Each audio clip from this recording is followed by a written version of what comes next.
आज हम आपको देश की राजधानी दिल्ली के बारे में कुछ बताते हैं। आज दिल्ली की जनता प्रदूषण के सामने बिल्कुल बेबस है। सरकारों के पास इसका कोई समाधान नहीं है। अब जिस समाधान की चर्चा हो रही है, आजकल बहस हो रही है, वो ये है कि देश की राजधानी दिल्ली को किसी और शहर में ही शिफ्ट कर दिया जाए। लेकिन सवाल ये है कि दिल्ली में प्रदूषण की समस्या का समाधान है या समस्या से भागने का एक रास्ता है। जो समस्या दिल्ली की आज है, वो समस्या किसी जमाने में चीन की राजधानी बीजिंग में भी थी। आज से कुछ साल पहले बीजिंग दुनिया में प्रदूषण के मामले में नंबर 1 पर था। हमारे जैसे ही बुरे हालात थे, लेकिन चीन ने अपनी राजधानी बीजिंग से किसी दूसरे शहर में शिफ्ट करने की बात नहीं की, बल्कि प्रदूषण की समस्या का सामने से मुकाबला किया और आज बीजिंग का आसमान फिर से नीला हो चुका है और वो दुनिया के टॉप प्रदूषण शहरों की सूची से बाहर हो चुका है। सवाल ये है कि जब बीजिंग ये कर सकता है तो दिल्ली क्यों नहीं कर सकती। दिल्ली और बीजिंग की भौगोलिक स्थिति, मौसम की स्थिति और विकास को लेकर काफी समानताएं भी है, लेकिन अंतर सिर्फ इच्छा शक्ति और नीतियों का है, फैसलों का है।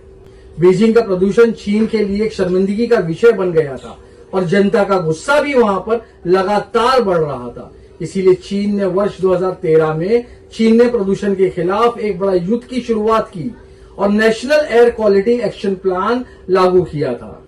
चीन ने प्रदूषण फैलाने वाली फैक्ट्रियों को बंद कर दिया, ऐसे उद्योगों को शहर से बाहर शिफ्ट कर दिया जिसमें प्रदूषण फैलता था और इन सब पर बहुत सख्त निगरानी शुरू कर दी। ऐसी निगरानी दिल्ली में नहीं है, हमारे देश में नहीं है।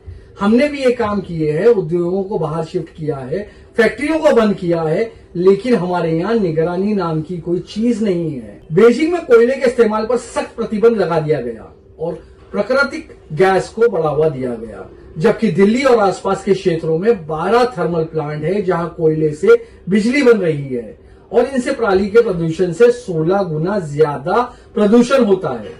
बीजिंग में लोगों से कहा गया कि अब वो अपनी निजी वाहनों को कम कर दें, अपनी गाड़ियों से ना घूमें, गाड़ियों को घर में खड़ा कर दें, गाड़ियों को ना खरीदें। पुरानी गाड़ियां वहां की सरकार ने बिल्कुल बंद कर दी, कोई भी पुरानी गाड़ियां नहीं चलेगी और इलेक्ट्रिक व्हीकल्स को बढ़ावा दिया गया। आज बीजिंग में 4 लाख इलेक्ट्रिक व्हीकल्स और 2 लाख चार्जिंग पॉइंट है।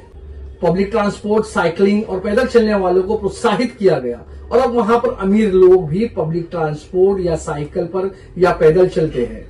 प्रदूषण का डेटा इकट्ठा करने के लिए उन्होंने सेंसर लगा दिया और इस डेटा पर वो तुरंत सख्त एक्शन लेते थे। ये नहीं कि डेटा को ही नाकारना शुरू कर दिया था कि डेटा झूठा है। वर्ष 2013 में बीजिंग में PM 2.5 का स्तर 101 था।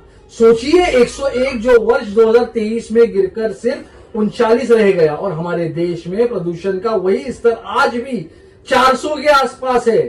सोचिए हमारी दिल्ली में जो प्रदूषण का स्तर 400 है इस समय, वो 2013 में बीजिंग में 101 था और इतने पर भी वो लोग ने इतना सख्त एक्शन लिया और अब 2023 में तो 39 रह गया, जो दिल्ली के लिए तो सिर्फ अब सपने के जैसा है।